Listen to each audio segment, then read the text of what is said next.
제가 예전에 송파에서 저기 화천까지 군부대 예배 사역을 돕는 적이 있었어요. 그러다가 화곡동에 와서 화천까지 가는데 왕복 300km예요. 주일날 아침 7시에 출발해가지고 예배 다 드리고 집에 오면 빨라야 한 7시, 저녁 7시. 안 그러면 좀 먼 일 있으면 9시 그렇게 되는 거예요. 왔다 갔다 하는 것은 그래도 괜찮은데 참 신기한 것은 뭐냐면 15년 된 그 차를 타고 다녔는데 갈 때는 이상이 없어요. 그리고 올 때 꼭 이게 고장이 나는 거예요. 그래서 한 번은 저기 일동 오다가 이게 차가 고장이 났어요. 그래서 이거 어떻게 서울까지 끌고 올 수도 없고, 그래서 그 근처에서 고쳐가지고 저희 집사람은 먼저 가라, 버스 타고 가라 그렇게 이제 보내고, 저는 고쳐서 오니까는 너무너무 늦었죠. 피곤하고 힘들고 그래요. 그래서 하나님 참 이상하신 분이십니다. 아니 갈 때는 멀쩡하다가 왜 올 때 고장나서 나를 이렇게 힘들게 합니까? 그렇게 이제 하나님 기도했죠. 그런데요, 하나님은 또 정확하신 분이시더라고. 한 번은 차를 운전해서 집에 딱 파킹을 하고 내렸는데 차가 좀 이게 마음에 들지 않는 거예요. 불편하지 않게 세워야 되잖아요, 다른 사람이. 그래서 시동 걸어가지고 후진을 딱 넣었는데 차가 안 움직이는 거예요. 그때 생각한 게 뭐냐면, 하나님은 내 기도를 정확하게 들어주시고 또 한 가지는 뭐냐면 하나님은 절대로 손해보시지 않는 분이구나 라고 하는 것을 생각했어요. 그런데 나중에 지나다 보니까는 어떤 생각이 드냐면, 하나님이 손해보지 않기 위해서 하신 게 아니고 그 부대에 120명이라고 하는 그 여러분들의 자녀들, 손주들이 있어요. 그 목사를 기다리는데 그곳에 내가 못 가봐요. 그러면 그 아이들이 얼마나 실망하겠어요. 그래서 하나님께서 가도록 해주신 거예요. 그 은혜를 사모하면서 그 교회에 나와 있는 그 젊은 친구들을 그냥 보낼 수 없으니까. 그래서 하나님께서 가도록 해주신 거예요. 그리고 또 내가 잘나서, 내가 잘해서 그곳에 간 것이 아니라 하나님께서 나를 써주신 은혜를 깨닫게 되었어요. 하나님께서 써주신 은혜가 감사하다, 그런 마음을 가졌습니다. 오늘도 제가 그런 마음으로 다녔었어요. 사실 제가 지금 정상이 아니에요. 우리 일부 예배 바치고도 우리 악수 못 나누고 이렇게 해서 했는데 제가 감기 몸살 기운이 있습니다. 근데 감사한 건 뭐냐면, 제가 그 감기가 걸려도 목소리가 완전히 꽉 잠겨가지고 하질 않더라고요. 그게 쓰시는 거예요, 쓰시는 거. 근데 지금 좀 어지럽고 또 손도 그렇게 좀 떨리고 발도 그렇게 좀 그런 게 있어요. 그런데도 하나님께서 써주시는 은혜가 감사해서 이 자리에 섰습니다. 그건 하나님께서 우리 성도님들을 사랑하시고 또 그냥 와서 그냥 가지 않도록 하나님께서 먹이실 것들을 생각하면서 감사할 수 있는 시간들 되길 바랍니다. 예전에 인디언 노인 한 사람이 손자한테 세상은 이런 것이단다. 그런데 너 이렇게 좀 살아라. 그것을 이제 가르쳐 주기 위해서 사람 마음속에는 늘 싸움이 있게 된 이유가 두 마리의 늑대가 있다라고 하는 거예요. 두 마리의 늑대가 싸우기 때문이란다. 한 마리 늑대는 악한 늑대인데 늘 나쁜 생각, 나쁜 일들을 계획하고 그것을 쫓아 살아가는 것. 시기, 질투, 분노, 그리고 열등감, 또 허영심 이런 것들 때문에 늘 악한 것들을 계획하는 늑대 한 마리 있는가 하면 또 다른 늑대는 선한 늑대인데 이 늑대는 늘 평화를 위해서, 사랑을 위해서, 또 선을 위해서 살아가도록 우리를 격려하는 그런 늑대란다. 그러니까는 이 손자가 하는 말이 할아버지, 그러면 누가 이겨요?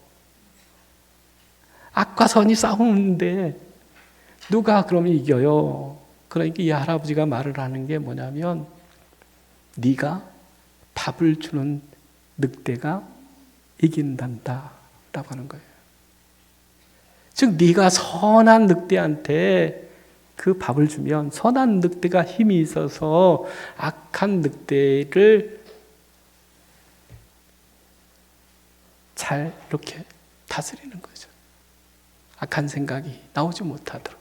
그런데 악한 늑대한테 밥을 주면 악한 늑대가 힘이 있어지고 능력이 있으니까는 선한 늑대를 잡아먹으니까 늘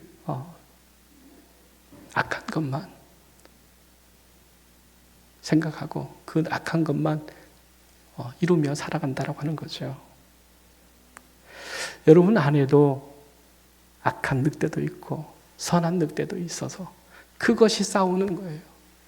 그래서 마음이 늘 불편하고 힘들고 어려운 거예요. 그런데 여러분은 지금 어느 늑대한테 밥을 주고 있습니까? 그래서 선한 늑대에게 밥을 주면 선한 것들이 나올 수 있고 또 악한 늑대한테 밥을 주면 늘 우리 속에서 악한 것들이 나타나서 우리의 삶을 편안하게 또 성공적으로 또 하나님의 뜻대로 살아가지 못하도록 한다라고 하는 것입니다. 세상 사람들은 자기가 세상에 살면서 얻고자 또 이루고자 하는 것들을 꿈꾸면서 그것들을 보고 누리며 살아가기를 원하죠. 그래서 재물이든지 명예든지 권력이든지 그것들을 이루려고 하는 거예요. 그러나 성경은 사람이 진정으로 바라보아야 될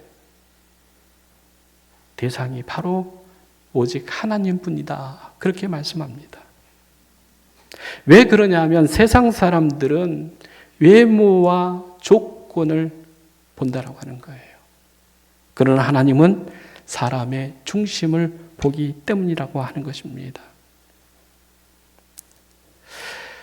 우리가 진정으로 하나님을 바라보며 살아가는 그 삶이 우리에게는 필요하다라고 하는 것을 말씀해 주고 있습니다. 사무엘상 16장 7절 말씀입니다. 같이 한번 읽겠습니다. 여호와께서 사무엘에게 이르시되 그의 용모와 키를 보지 말라. 내가 이미 그를 버렸노라. 내가 보는 것은 사람과 같지 아니하니 사람은 외모를 보거니와 나 여호와는 중심을 보느니라 하시더라. 사울이라고 하는 사람이 이스라엘의 초대 왕으로 하나님께서 기름 부어 세웠잖아요. 그런데 나중에는 자기 욕심 때문에 하나님을 버린 거예요. 하나님이 싫어하는 일들을 하게 되어지고 하나님을 두려워하지 않는 그러한 마음을 갖게 되어집니다. 그래서 하나님께서 야, 안 되겠다 라고 해서 사울을 버렸다라고 하는 거예요. 그리고 세운 사람이 누구냐면 다윗이라고 하는 사람이에요. 근데 이 다윗을 세울 때에 사무엘이 이새의 집에 가가지고 아들들 좀 불러 모아주세요. 그러니까는 7명의 아들 가운데 6명만 온 거예요. 그런데 그 6명이 영모가 출중하고 정말 남자답게 생겼어. 그런데 그 모든 아들들을 하나님께서 아니다 하는 거예요. 그래서 사무엘이 아들이 더 없냐? 그러니까 사실 기름 부을 만한 제목은 안 돼서 여기 오지 못하게 하고 그냥 양을 맡긴 그 막내가 있어요. 그렇게 얘기를 하는 거죠. 데려오라 해서 데려와서 보니까는 이 사내답지 못한 거야.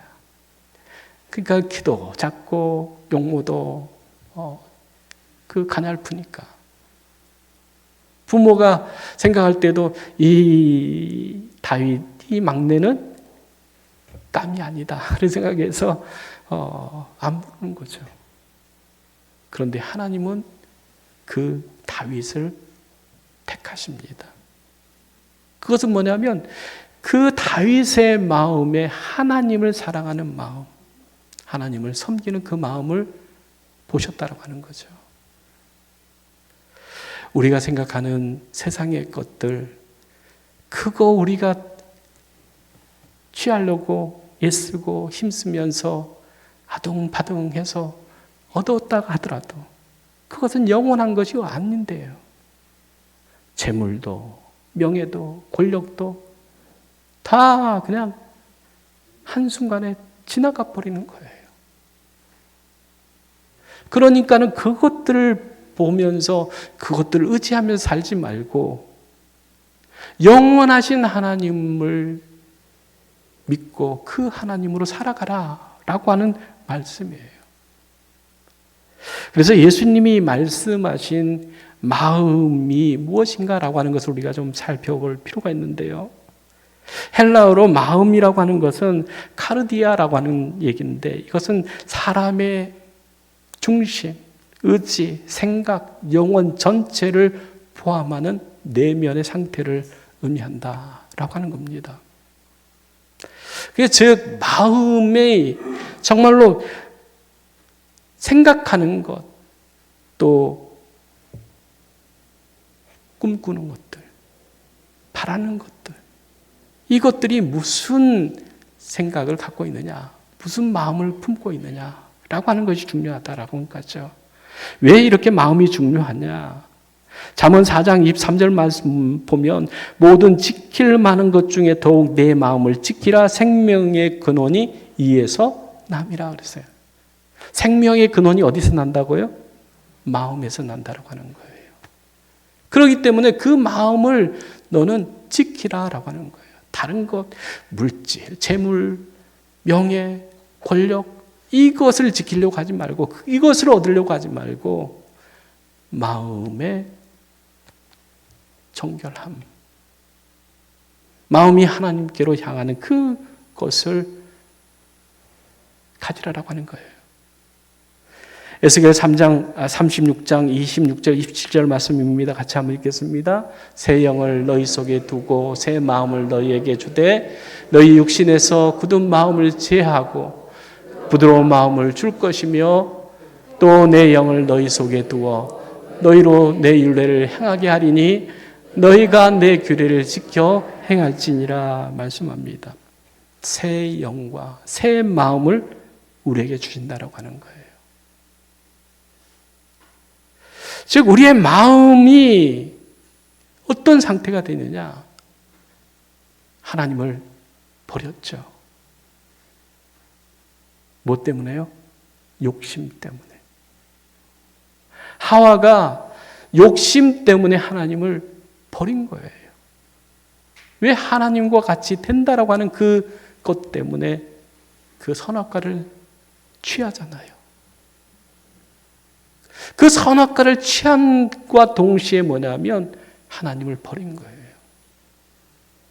그런데 하나님을 버리는 그 사람은 하나님께서 말씀하신 것처럼 정령 죽으리라 라고 하는 거예요. 그 영이 죽었다라고 하는 거예요. 죽는다라고 하는 거예요. 마음이 죽어버렸다라고 하는 거예요. 하나님으로 살아가야 되는데 하나님을 버린 그러한 삶을 살아갔다라고 하는 거예요. 그래서 이제 예수 그리스도를 통해서 메시아를 통해서 우리에게 주실 것들을 약속하면서 내가 새 영을 새 마음을 너에게 주겠다라고 하는 겁니다. 그 새 마음 새 영으로 우리가 하나님께서 주시는 그 마음을 얻으면 어떻게 살 수 있느냐? 로마서 12장 2절 말씀입니다. 너희는 이 세대를 본받지 말고 오직 마음을 새롭게 함으로 변화를 받아 하나님의 선하시고 기뻐하시고 온전하신 뜻이 무엇인지 분별하도록 하더라. 세상을 볼 수 있는 눈, 악을 보는 그 마음을 하나님께서 주시는 그 마음, 새 영, 새 마음을 통해서 우리가 이 시대를 볼 수 있다고 하는 거예요. 이 세상을 볼 수 있다고 하는 거예요. 이 세상을 볼 때에 우리는 세상의 것으로 만족하지 않고 세상 것을 취하려고 하지 않는 그러한 삶을 살아갈 수 있다라고 하는 것을 말씀하고 있습니다. 시편 51편 10절 말씀에 다윗은 하나님 앞에 이렇게 기도합니다. 하나님이여 내 속에 정한 마음을 창조하시고 내 안에 정직한 영을 새롭게 해주세요. 그렇게 기도합니다. 내 속에 정한 마음을 어떻게 해주시라고요? 창조해 주시라는 거예요. 다윗은 왕 되고 난 다음에 자기의 충성된 그 군인 우리아를 전쟁의 최전방에 내보내서 죽게 만들었어요. 이유가 뭐냐 하면 그 우리아의 아내를 취하기 위해서, 얻기 위해서 지금 자기의 그 사랑하는 충신을 전쟁터에 보내서 죽게 했단 말이에요. 그 일을 다 알아요. 신하들도 알고 다 아는데 왕한테 그걸 얘기할 수 있는 사람이 없어요. 왕이 야, 저 입 좀 닫게 해. 그러면 가는 거잖아요. 아, 내 눈에 안 보이게 좀 해. 그러면 그날로 사라지는 거잖아요. 그래, 그 말을 못 하는 거예요. 그런데 나단이 와서 하나님께서 당신의 죄가 이런 것이다 라고 하면서 지적하잖아요. 그때에 다윗이 돌이키면서 회개하면서 하나님께 기도하는 거예요. 하나님, 내 마음을 정직한 마음으로, 새 마음으로 하나님 어떻게 해요? 창조해 주세요 라고 하는 거예요. 우리는 우리 스스로 어떤 좋은 마음, 그걸 만들 수 있는 사람이 아니에요. 오직 하나님께서 주시는 그 마음, 새 영, 새 마음, 창조된 하나님의 마음으로 우리가 되어져야 된다고 하는 것을 말씀해 주고 있습니다. 두 번째는 마음이 청결한 자는 어떤 사람을 가리키느냐. 여기서 청결하다라고 하는 것은 헬라어로 카타로스라고 하는 건데 이것은 불순물이 제거된 정결한 순수한 상태를 얘기를 합니다.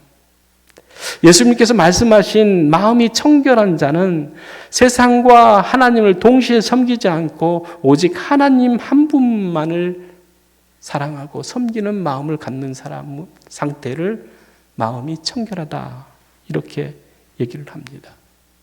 야고보서 4장 8절 말씀 보면 하나님을 가까이 하라 죄인들아 손을 깨끗이 하라 두 마음을 품은 자들아 마음을 성결하게 하라 말씀합니다. 또 야고보서 1장 8절 말씀 보면 너희 두 마음을 품어 모든 일에 정함이 없는 자가 되라 라고 하는 거예요.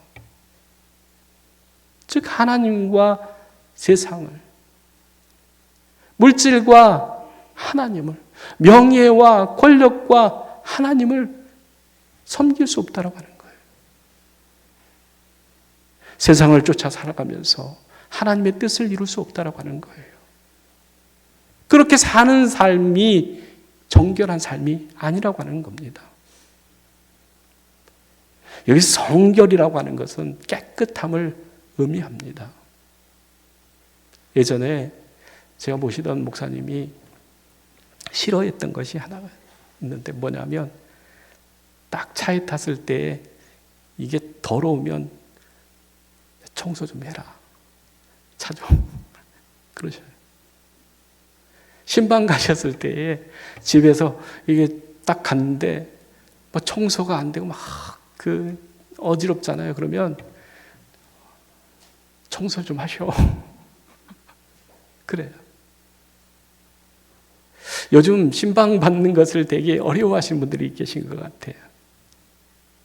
저는 그렇게 생각해요. 청소하기 싫어서 목사님 신방도 싫어요 라고 하는 것 같아요. 그런데 저도 그래요. 집에 손님 온다 그러면은 제일 먼저 하는 게 뭡니까? 청소잖아요. 그냥 혼자 살 때는, 우리만 살 때는 뭐냐면 대충 살아도 돼요. 그런데 어려운 사람이 올수록 어떻게 돼요? 청소하게 되죠. 근데 청소 쉽고 재밌는 사람 많지 않아요. 진짜. 근데 청소하는 걸 되게 좋아하시는 분들도 있긴 하더라고요. 그런데 대부분의 사람은 청소가 힘들고 어려운 것이에요.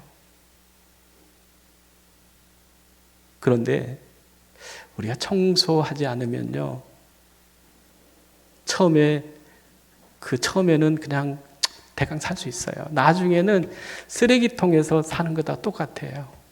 제가 어떤 집에 가보니까 정말로 청소가 안 돼 있어. 그래서 어디 앉아야 될지를 모르겠더라고요.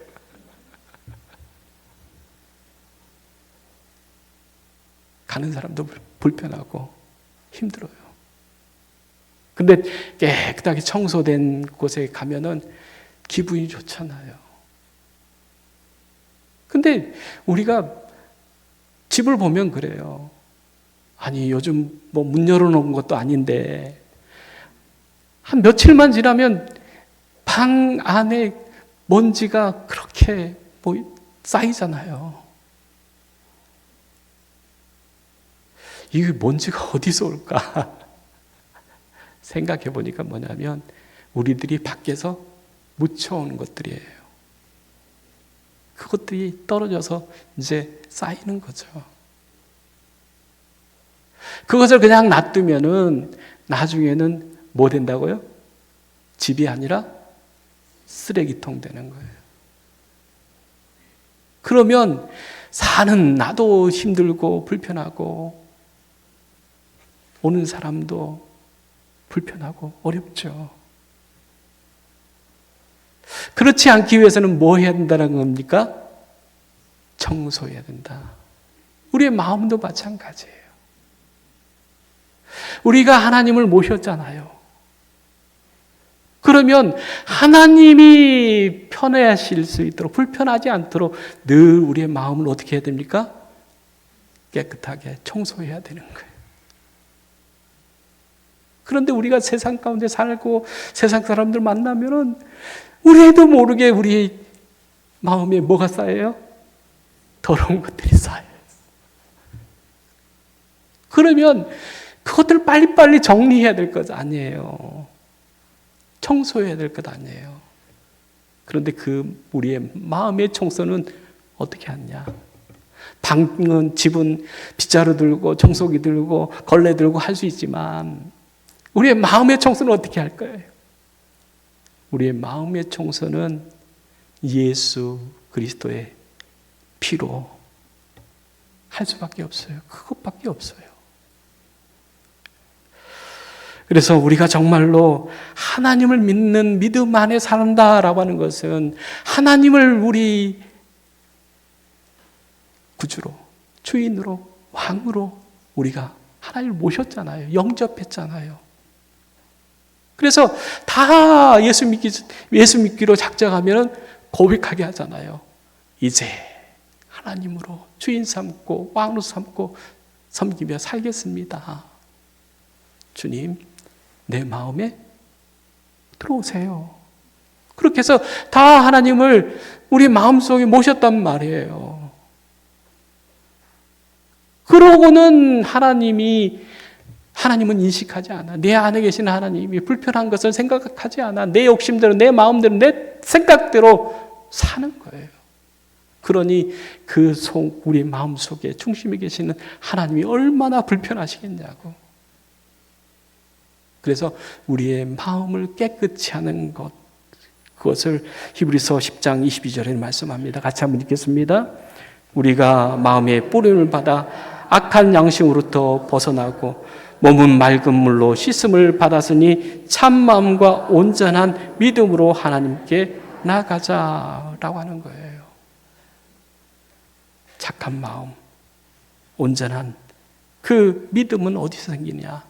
바로 예수 그리스도의 피로 깨끗함을, 죄 사함을 입은 사람들이 얻는다라고 하는 것입니다.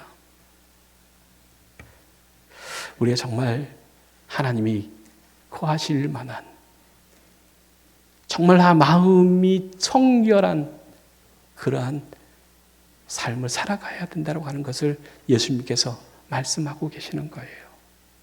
그러면서 마지막으로 예수님께서 그 마음이 청결한 자들의 복에 대해서 얘기를 하시는데, 마음이 청결한 자가 받는 복은 뭐라고 그럽니까?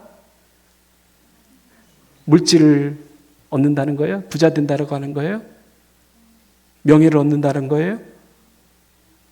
권세를 얻는다는 거예요? 하나님을 본다라고 하는 거예요.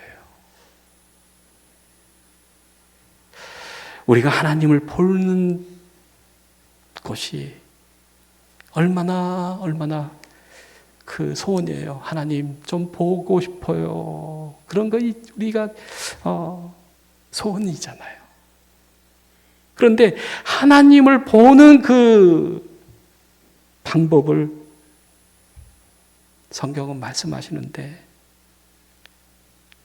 요한복음 14장 9절 말씀에 예수님께서 빌립에게 이렇게 얘기합니다. 내가 이렇게 오래 너희와 함께 있으되 내가 나를 알지 못하느냐? 나를 본 자는 아버지를 보았거늘 어찌하여 아버지를 보이라 하느냐? 라고 하는 거예요. 내 안에 계신 하나님, 그 하나님을 예수님은 늘 보여주는 사람이었다라고 하는 거예요. 그런데 빌립은 예수님 안에 계시는 하나님을 보았다는 거예요? 보지 못했다는 겁니까? 보지 못했다라고 하는 거예요. 왜 빌립이 예수 그리스도 안에 있는 하나님을 볼 수 없었을까? 믿음이 준비되지 않았기 때문에, 믿음의 눈으로 보지 않았기 때문이라고 하는 거예요. 히브리서 12장 14절 말씀입니다. 같이 한번 읽습니다. 모든 사람과 더불어 화평함과 거룩함을 따르라. 이것이 없이는 아무도 주를 보지 못하리라. 하나님을 보려고 하면은 모든 사람과 더불어 뭘 하라고 하는 거예요? 화평함, 평안하라, 화평을 이루라라고 하는 거예요. 더 나아가서 그들과 함께 하나님의 거룩함을 따르라 라고 말씀합니다. 우리가 하나님을 믿는 사람들 아닙니까? 그러면 우리 안에 하나님이 계시다라고 하는 거잖아요. 내 안에 하나님이 계시다라고 하는 거잖아요. 형제 자매들 안에 누가 계십니까? 하나님이 계시잖아요. 예수님 안에 하나님이 계시지만 빌립은 그 하나님을 보지 못했다라고 하는 거예요. 예수 그리스도와 화평한 온전한 화평을 이루지 못하고 예수 그리스도를 통해서 완전한 죄 사함을 얻고 거룩함을 입지 못한 그러한 상태에서 빌립은 예수 그리스도 안에 있는 하나님을 볼 수 없었다라고 하는 겁니다. 우리 목양교회에서 하나님을 경험하고 하나님을 볼 수 있는 방법이 있어요. 그것은 뭐냐면 내 안에 계신 하나님, 그 하나님께서 우리 형제, 자매들에게 그 마음에도 계신다라고 하는 거예요. 그러니까 내 안에 계신 것만 아니라 우리 앞에 있는 형제, 자매들의 그 마음 속에, 그 심령 속에 하나님이 계시다라고 하는 것을 알아야 된다고 하는 거예요. 발견해야 된다고 하는 거예요. 그래야 온전한 사귐이 있는 것 아니에요. 그런데 빌립은 예수님과 그렇게 오래 있었음에도 불구하고 예수님 안에 있는 하나님을 보지 못한 거예요. 그런데 그 하나님을 볼 수 있는 방법을 히브리서는 뭐라고 얘기하냐? 모든 사람과 더불어 화평하면, 하나님과 화평케 되어진 우리가 형제 자매들과 화평을 이루고 하나님의 거룩함을 우리가 따르면 뭐가 보여진다고요? 하나님이 보여진다고 하는 거예요. 아직까지 빌립과 같은 그러한 믿음의 상태가 있다고 하면 하나님과 온전한 화평을 이루는 그 화평을 통해서, 그 거룩함을 통해서 우리 목양교회 형제 자매들과 화평을 이루면서 하나님의 뜻을 따라 살아가면은 우리 안에 계시는 하나님, 목양교회에 함께 하신 하나님을 어떻게 된다고요? 볼 수 있다고 하는 거예요. 그런데 내 안에 계신 하나님도 보이지 않는데 어떻게 형제 안에 있는 하나님을 볼 수 있겠습니까?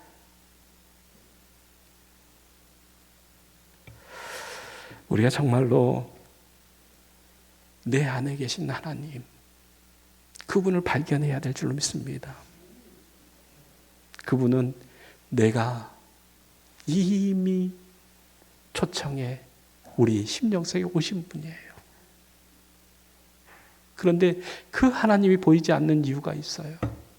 내 안에 계신 하나님을 볼 수 없는 이유가 있어요. 어떤 사람이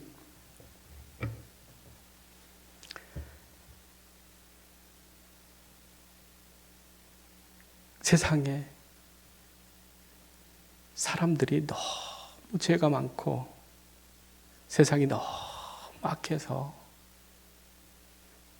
하나님을 볼 수 없어요. 하나님이 살아계신지, 하나님이 어디 계신지 저 도대체 보이지 않아요. 그러니까는 이 사람이 창문 앞으로 가봐라. 뭐가 보이니? 나무도 보이고요. 사람 지나가는 사람들 보이고요. 뭐 이것도 보이고 저것도 보여요. 그래요? 그러면 그 옆에 있는 거울을 한번 보세요. 뭐가 보입니까? 뭐가 보이겠어요? 자기밖에 안 보이는 거예요. 여러분, 거울과 유리의 차이점을 아세요? 유리는 뭐예요? 맑은 상태잖아요. 거울이 뭐예요? 뒤에다가 색칠해 놓는 거예요. 우리가 하나님을 볼 수 없는 것은 가려진 것이 있기 때문에 하나님을 볼 수 없다고 하는 거예요. 하나님은 이미 우리의 심령 속에 와 계시는데 우리가 정말 하나님을 볼 수 없는 것은 죄로 인해서 우리 안에 계신 하나님을 볼 수 없는 그러한 상태가 아닌가. 또 그런 눈으로 그런 마음으로 우리 형제들을 우리 자매들을 바라보니까는 그들 속에 계시는 하나님이 보이지 않는 거예요. 우리 목양교회 모든 성도들은 마음을 정말 청결하게 함으로 하나님 앞에서 우리의 마음이 정말로 깨끗한 그러한 마음으로 화평을 이룬 마음으로 하나님의 거룩함을 따르는 그 마음의 눈으로 볼 때에 우리 안에 계신 하나님을 발견할 뿐만 아니라 볼 뿐만 아니라 우리 형제 속에 자매들 속에 함께 하시는 주님을 보는 하나님을 보는 눈이 영의 눈이 열려지게 될 줄로 믿습니다. 마음이 청결한 자, 그 사람이 무엇을 보게 됩니까? 하나님을 보게 되어질 줄로 믿습니다. 하나님 보고 싶어요. 그렇게 생각하시는 분들은 우리 안에 있는 뭐요? 죄들, 그것들을 좀 예수 그리스도의 보혈의 피로 완전히 깨끗하게 다 처리해버리고 청소해버리고 내 안에 계시는 하나님을 볼 수 있기를 원합니다. 그 눈으로 우리 목양교회 모든 교우들을 바라볼 때, 야, 귀하다. 정말 하나님이 우리와 함께 하시는구나. 그것을 느끼며 누리며 살아가는 것이 교회 아니겠어요? 그러한 교회로 우리 목양교회가 든든히 서갈 수 있기를 간절히 주의 이름으로 축복합니다. 기도하겠습니다. 마음이 청결한 자는 복이 있나니 그들이 하나님을 본다 말씀하셨는데 예수 그리스도의 보혈의 피로 깨끗함을 얻고 의인이 되어진 우리들이